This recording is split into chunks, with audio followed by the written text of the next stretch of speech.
ಬೆಳಗಾವಿಯಲ್ಲಿ DCC bank ಚುನಾವಣೆಯ ಕೊನೆಯ ಹಂತದ ಕಸರತ್ತುಗಳೆಲ್ಲವೂ ಕೂಡ ನಡೆದಿದೆ. ತಮ್ಮದೇ ರೀತಿಯಾದಂಥ ಸ್ಟ್ರಾಟಜಿಗಳನ್ನ ಒಂದು ಕಡೆಯಲ್ಲಿ ಕತ್ತಿ ಬಣ, ಇನ್ನೊಂದು ಕಡೆಯಲ್ಲಿ ಜಾರಕಿಹೊಳಿ ಬಣ ಮಾಡಿದೆ.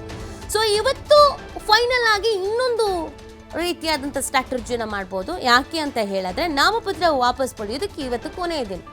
ಯಾರ್ಯಾರು ನಾಮಪತ್ರ ವಾಪಸ್ ಪಡ್ಕೊಳ್ತಾರೆ, ಯಾರ್ಯಾರು ಹಾಗೆ ಮುಂದುವರಿಸ್ತಾರೆ, ಕೊನೆಯ ಹಂತದಲ್ಲಿ ಏನು ಸ್ಟ್ರಾಟಜಿ ಮಾಡಿದ್ದಾರೆ ಬಹಳ ಮುಖ್ಯ ಆಗುತ್ತೆ. ಕ್ಷಣದಿಂದ ಕ್ಷಣಕ್ಕೆ, ದಿನದಿಂದ ದಿನಕ್ಕೆ ಬೆಳಗಾವಿಯಲ್ಲಿ ರಂಗೇರ್ತಾ ಇರೋದು ಡಿಸಿಸಿ ಬ್ಯಾಂಕ್ ಎಲೆಕ್ಷನ್ನ ಅಖಾಡ. ನಾಮಪತ್ರ ವಾಪಸ್ ಪಡೆಯುವುದಕ್ಕೆ ಇವತ್ತು ಕೊನೆಯ ದಿನ ಹಿನ್ನೆಲೆ ನಾಮಪತ್ರ ಸಲ್ಲಿಸಿರುವಂಥ ಅಭ್ಯರ್ಥಿಗಳ ಮನವೊಲಿಕೆ ಅನ್ನೋದು ಜೋರಾಗ್ತಾ ಇದೆ. ಜಾರಕಿಹೊಳಿ ಬಣದ ಅಭ್ಯರ್ಥಿಗಳ ಅವಿರೋಧ ಆಯ್ಕೆಗೆ ಪ್ರಯತ್ನಗಳಾಗ್ತಾ ಇದೆ. ಶಾಸಕ ಬಾಲಚಂದ್ರ ಜಾರಕಿಹೊಳಿ ಇನ್ನಿಲ್ಲದ ಶತ ಪ್ರಯತ್ನ ಮಾಡ್ತಾ ಇದ್ದಾರೆ. ಮತ್ತೊಂದು ಕಡೆಯಲ್ಲಿ ಜಾರಕಿಹೊಳಿ ಬ್ರದರ್ಸ್ಗೆ ಸವದಿ ಕತ್ತಿ ಬಣ ಕೌಂಟರ್ ಅನ್ನ ಕೊಡ್ತಾ ಇದೆ. ನಾಮಪತ್ರ ಹಿಂಪಡಿಬೇಡಿ, ನಾವು ನಿಮ್ಮೊಂದಿಗಿದ್ದೇವೆ ಅಂತ ಅಭಯವನ್ನ ನೀಡ್ತಾ ಇದ್ದಾರೆ. ಇವತ್ತು ಯಾರಾದ್ರೂ ಮನವೊಲಿಸಿ ನಾಮಪತ್ರ ವಾಪಸ್ ಪಡ್ಕೊಂಡ್ರು ಅನ್ನೋದಾದ್ರೆ, ನಾಮಪತ್ರ ವಾಪಸ್ ಪಡಿಸ್ಕೊಳ್ಳೋದ್ರಲ್ಲಿ ಸಕ್ಸಸ್ ಆದ್ರು ಅಂತಂದ್ರೆ ಅವರ ಕೈ ಮೇಲ್ಗೈ ಆಗುತ್ತೆ. ಸೊ ಹಾಗಾಗಿ ಇದೊಂದು ಟೆನ್ಷನ್ ಡೇ ಎರಡೂ ಕಡೆಯವ್ರಿಗೂ. ಈ ಬಣ ಬಡಿದಾಟದ ನಡುವೆ ಅಯ್ಯೋ ನಾವು ನಾಮಪತ್ರ ಸಲ್ಲಿಸಿದವ್ರು ಎಲ್ಲರೂ ವಾಪಸ್ ತೆಗೆದುಕೊಂಡ್ಬಿಟ್ರೆ, ಎಲ್ಲಾದರೂ ಅವ್ರ ಕಡೆಗೆ ಹೋಗ್ಬಿಟ್ರೆ, ಎಲ್ಲಾದರೂ ನಮಗೆ ಕೈ ಕೊಟ್ಬಿಟ್ರೆ, ಈ ಥರದೊಂದಷ್ಟು ಟೆನ್ಷನ್ಗಳಿದೆ. ಇದರ ನಡುವೆ ಅವಿರೋಧವಾಗಿ ಆಯ್ಕೆ ಆಗಬೇಕು ಅನ್ನುವಂಥ ನಿಟ್ಟಿನಲ್ಲಿ ಪ್ರಯತ್ನಗಳು ಕೂಡ ನಡೀತಾ ಇದೆ. ಸೊ ಹಾಗಾಗಿ ಏನಾಗುತ್ತೆ ಅನ್ನುವಂಥ ಪ್ರಶ್ನೆ ಇದೆ. ಈಗಾಗಲೇ ಜಾರಕಿಹೊಳಿ ಬ್ರದರ್ಸ್ಗೆ ಸವದಿ ಕತ್ತಿ ಬಣ ಕೌಂಟರ್ ಮೇಲೆ ಕೌಂಟರ್ ಕೊಡ್ತಾ ಇದೆ. ನಾಮಪತ್ರ ಹಿಂಪಡಿಬೇಡಿ, ನಾವು ನಿಮ್ಮೊಂದಿಗಿದ್ದೀವಿ ಅನ್ನುವಂಥ ಅಭಯವನ್ನು ನೀಡ್ತಾ ಇದ್ದಾರೆ. ಹಾಗಾಗಿ ಲಾಸ್ಟ್ ಡೇಯಲ್ಲಿ ಏನು ಕಸರತ್ತು ಮಾಡ್ತಾರೆ, ಲಾಸ್ಟ್ ಡೇ ಸ್ಟ್ರಾಟರ್ಜಿ ಯಾರಿಗೆ ಕೈ ಹಿಡಿಯುತ್ತೆ, ಯಾರಿಗೆ ಕೈ ಕೊಡುತ್ತೆ, ಪ್ರಶ್ನೆಗಳಿದೆ. ಡಿಸಿಸಿ ಬ್ಯಾಂಕ್ ಚುನಾವಣೆ ಅಂದ್ರೇ ಹಾಗೆ ಪ್ರತಿಷ್ಠೆಯಾಗಿ ತೆಗೆದುಕೊಂಡು ಬಿಟ್ಟಿದ್ದಾರೆ. ಗೆಲ್ಲಲೇಬೇಕು, ಬೆಳಗಾವಿ ನಮ್ದಾಗಲೇಬೇಕು, ನಮ್ಮ ಹಿಡಿತದಲ್ಲೇ ಇರಬೇಕು, ಇಲ್ಲಿನ ಪಾರುಪತ್ಯ ಏನಿದ್ರು ನಮ್ಮದೇ ಅನ್ನುವಂಥದ್ದು. ಬಟ್ ಅದಕ್ಕೆ ಎಲ್ಲರೂ ಕೂಡ ಅವರವರ ಶಕ್ತಿಗೆ ಅನುಸಾರ, ಅವರವರ ಯುಕ್ತಿಗೆ ಅನುಸಾರ ಕೆಲಸ ಕಾರ್ಯಗಳನ್ನು ಮಾಡ್ತಾ ಇದ್ದಾರೆ.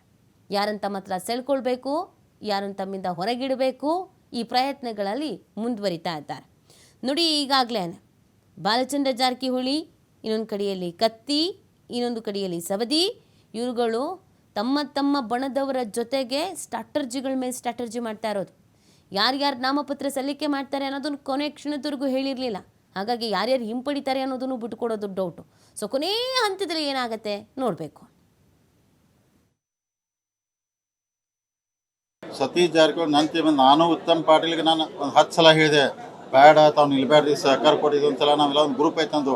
ಸತೀಶ್ ಅವರು ಹೇಳಿದ್ದಾರೆ, ಸತೀಶ್ ಅವ್ರು ಅವ್ರು ನಿಲ್ಲಂತಿಲ್ಲ. ಈಗ ನೋಡ್ರಿ, ಸಿಂಗಡಿ ಅವ್ರು ಅಲ್ಲಿ ಕಾಂಗ್ರೆಸ್ ಅಧ್ಯಕ್ಷ ಇದ್ದು ಅವ್ರು ನಮ್ಮ ಜೊತೆ ಬಂದು ಎಲ್ಲ ಮನ್ನಿದ್ದು ಅಂದ್ರೆ ಅವ್ರ ಜೊಲ್ಲೆ ಅವ್ರ ಜೊತೆ ಬಂದು ನಾಮಿನೇಷನ್ ಮಾಡ್ತಾರೆ. ಉತ್ತಮ್ ಪಾಟೀಲ್ ಅವರು ಹಿಂಗೆ ದಯಮಾಡಿ ಇದನ್ನು ಹೇಳಬಾರ್ದು, ಯಾಕಂದ್ರೆ ತಪ್ಪು ಸಂದೇಶ ಹೋಗ್ತೈತಿ. ಸತೀಶ್ ಅವ್ರು ನಿಲ್ಬೇಡ ಅಂತ ಹೇಳಿದ್ದಾರೆ. ವೀರ್ ಕುಮಾರ್ ಪಾಟೀಲ್ ಅವ್ರ ಮುಖಾಂತರ ನೀವು ನಿಲ್ಲಕ್ಕೆ ಹೋಗಬೇಡಿ, ಇದೊಂದ್ಸಲ ಹಿಂಗೆ ಸರಿ, ನಾವು ಜೊಲ್ಲೆ ಅವ್ರಿಗೆ ಸಪೋರ್ಟ್ ಮಾಡ್ತಿದ್ದಾರೆ. ಅವ್ರು ಹಿಂದೆ ತಕ್ಕೊಲ್ಲ, ಅನಿವಾರ್ಯವಾಗಿ ಇನ್ನೊಂದು 2 ದಿವಸ ಸತೀಶ್ ಅವರು ಓಪನ್ ಆಗಿ ಆ ವಿಷಯ ಅದೇ ವೀರ್ ಕುಮಾರ್ ಪಾಟೀಲ್ ಅವ್ರಿಗೆ ಸತೀಶ್ ಅವ್ರು ಡೈರೆಕ್ಷನ್ ಕೊಟ್ಟರೆ, ನೀವು ದಯಮಾಡಿ ಅವ್ರಿಗೆ ಹೇಳ್ರಿ ನಿಪ್ಪಾನಿ ನಿಲ್ಲೋದು ಬೇಡ, ಅನ್ನ ಸ್ವಲ್ಪ ಜೊಲ್ಲೆ ಅವ್ರು ನಿಲ್ಲಿ, ಅವ್ನು ಅನ್ನ ಅಪೋಸ್ ಮಾಡತ್ತೇಳ. ಆದರೂ ಅವ್ರು ಕೇಳ್ತಿಲ್ಲ, ಇನ್ನೂ ಕನ್ವಿನ್ಸ್ ಮಾಡ್ತೀವ್ರಿ, ಇನ್ನೂ ಪ್ರಯತ್ನ ಮಾಡ್ತೀವಿ. ಅಲ್ಲ ಅದೇ ಎಲ್ಲ ಒಪ್ಪಿಗೆ ಪಡೆದಿಲ್ಲ ಅವ್ರಿ, ಯಾಕಂದ್ರೆ ಬ್ಯಾಡ್ ಅಂತ ಹೇಳಿದಾರೆ, ಸ್ಪಷ್ಟವಾಗಿ ಹೇಳಿದಾರೆ ನೀವು ನಿಲ್ಬೇಡ ಅಂತೇಳಿ. ಆದರೂ ಅವ್ರು ಹಂಗೆ ಹೆಸರು ಹೇಳ್ತವೆ, ದಯಮಾಡಿ ಹೇಳಬಾರ್ದು. ಅವ್ರು 13 ತಾರೀಕೊಳಗೆ ಅದು ಕ್ಲಿಯರ್ ಆಗದಿಲ್ಲ ಅಂದ್ರೆ ಓಪನ್ ಆಗಿ ಸತೀಶ್ ಅವರ ಮತದಾರ ಅವರ ಅಂದ್ರೆ ಮನವಿ ಮಾಡ್ತಾರೆ.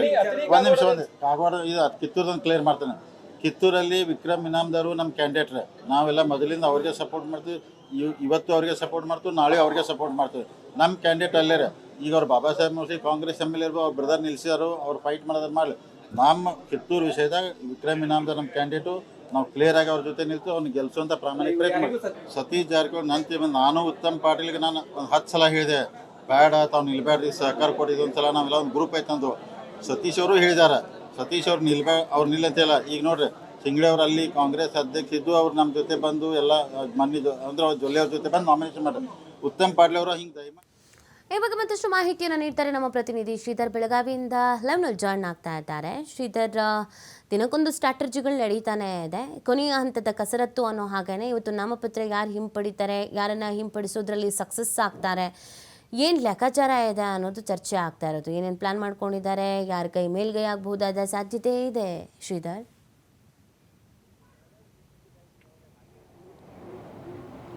ನೀತಿ ಬೆಳಗಾವಿ DCC ಬ್ಯಾಂಕ್ ಚುನಾವಣೆ ರಾಜ್ಯವನ್ನು ಗಮನ ಸೆಳೆದಿದೆ. ಯಾಕಂದರೆ ಜಿದ್ದಾಜಿದ್ದಿನ ಅಖಾಡವಾಗಿ ಇದು ರೂಪುಗೊಂಡಿರ್ತಕ್ಕಂಥದ್ದು ವಿಧಾನಸಭೆ ಚುನಾವಣೆಗಿಂತ ಪ್ರತಿಷ್ಠೆಯ ಕಣವಾಗಿದ್ದು ಮಾರ್ಪಟ್ಟಿದೆ.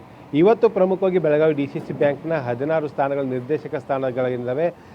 ಇದರ ಒಂದು ಸ್ಪಷ್ಟವಾದಂಥ ಚಿತ್ರಣ ಸಂಜೆ 3 ಗಂಟೆ ವೇಳೆಗೆ ಒಂದು ಗೊತ್ತಾಗಲಿದೆ ಅಂತ ಹೇಳ್ಬೋದು. ಯಾಕಂದರೆ 15 ತಾಲೂಕಿನಿಂದ ಈಗಾಗಲೇ ಅಭ್ಯರ್ಥಿಗಳು ನಾಮಪತ್ರ ಸಲ್ಲಿಕೆ ಮಾಡಿದ್ದಾರೆ. ಜೊತೆಗೆ ಅದರ್ಸ್ ಕ್ಷೇತ್ರದಿಂದ ಕೂಡ ಈಗ ನಾಮಪತ್ರ ಸಲ್ಲಿಕೆ ಆಗಿರ್ತಕ್ಕಂಥದ್ದು. ಇವತ್ತು ನಾಮಪತ್ರ ವಾಪಸ್ ಪಡೆಯೋದಕ್ಕೆ ಕೊನೆಯ ದಿನ ಆಗಿರ್ತಕ್ಕಂಥದ್ದು. ಹಾಗಾಗಿ ಕೊನೆಯ ಕ್ಷಣದವರೆಗೆ ತಮ್ಮ ಕಣದಲ್ಲಿರ್ತಕ್ಕಂಥ ಎದುರಾಳಿಗಳನ್ನು ಕಣದಿಂದ ಹಿಂದೆ ಸರಿಸುವಂಥ ಪ್ರಯತ್ನ ಎಲ್ಲಿಲ್ಲದೆ ನಡೀತಾ ಇದೆ. ಒಂದು ಕಡೆ ಜಾರಕಿಹೊಳಿ ಸೋದರರ ಒಂದು ತಮ್ಮದೇ ಆದಂಥ ಪೆನ್ನಲ್ ಇದೆ. ಆ ಒಂದು ಪೆನ್ನಲ್ ಇರ್ತಕ್ಕಂಥ ಕಾರಣಕ್ಕಾಗಿ ಈಗಾಗಲೇ ನಾಮಪತ್ರ ಸಲ್ಲಿಕೆ ವೇಳೆ ಒಂದಿಷ್ಟು ಅವಿರೋಧ ಆಯ್ಕೆ ಮಾಡುವ ಮೂಲಕ ತಮ್ಮ ರಾಜಕೀಯ ವೈರಿಗಳಿಗೆ ಒಂದು ಚೆಕ್ಮೇಟ್ ಕೊಡುವಂಥ ಕೆಲಸವನ್ನು ಬಾಲಚಂದ್ರ ಜಾರಕಿಹೊಳಿ ಮತ್ತು ಸತೀಶ್ ಜಾರಕಿಹೊಳಿ ಮಾಡಿದರು. ಈಗ ನಾಮಪತ್ರ ವಾಪಸ್ ಸಲ್ಲಿಕೆ ಕೊನೆಯ ದಿನ ಆಗಿರ್ತಕ್ಕಂಥ ಹಿನ್ನೆಲೆಯಲ್ಲಿ ಪ್ರಮುಖವಾಗಿ ಭಾಳ ಕುತೂಹಲ ಕೇಳಿಸಿರ್ತಕ್ಕಂಥ ಮತಕ್ಷೇತ್ರಗಳಂದರೆ ಅದು ನಿಪ್ಪಾಣಿ ವಿಧಾನಸಭಾ ಮತಕ್ಷೇತ್ರ. ಯಾಕೆ ನಿಪ್ಪಾಣಿ ವಿಧಾನಸಭಾ ಮತಕ್ಷೇತ್ರದಲ್ಲಿ ಬಾಲಚಂದ್ರ ಜಾರಕಿಹೊಳಿಯ ಪೆನ್ನಲ್ನಿಂದ ಮಾಜಿ ಸಂಸದ ಅನಾಸಾಬ್ ಜೊಲ್ಲೆ ಸ್ಪರ್ಧೆ ಮಾಡಿದ್ದಾರೆ. ಅವರ ವಿರುದ್ಧ ಏನಂದರೆ ಸತೀಶ್ ಜಾರಕಿಹೊಳಿ ಆಪ್ತ ಆಗಿರ್ತಕ್ಕಂಥ ಉತ್ತಮ್ ಪಾಟೀಲ್ ಸ್ಪರ್ಧೆ ಮಾಡಿರ್ತಕ್ಕಂಥದ್ದು. ಇಲ್ಲಿ ಉತ್ತಮ್ ಪಾಟೀಲ್ ಅವ್ರನ್ನ ಕಣದಿಂದ ಹಿಂದೆ ಸರಿಯುವಂತೆ ಬಹಿರಂಗವಾಗಿ ಬಾಲಚಂದ್ರ ಜಾರಕಿಹೊಳಿ ಒಂದು ಮನವಿಯನ್ನು ಕೂಡ ಮಾಡ್ಕೊಂಡಿದ್ದಾರೆ. ಜೊತೆಗೆ ಅವ್ರ ಜೊತೆ ಅನೇಕ ಸುತ್ತಿನ ಮಾತುಕತೆ ಕೂಡ ನಡೆಸಲಾಗಿದೆ.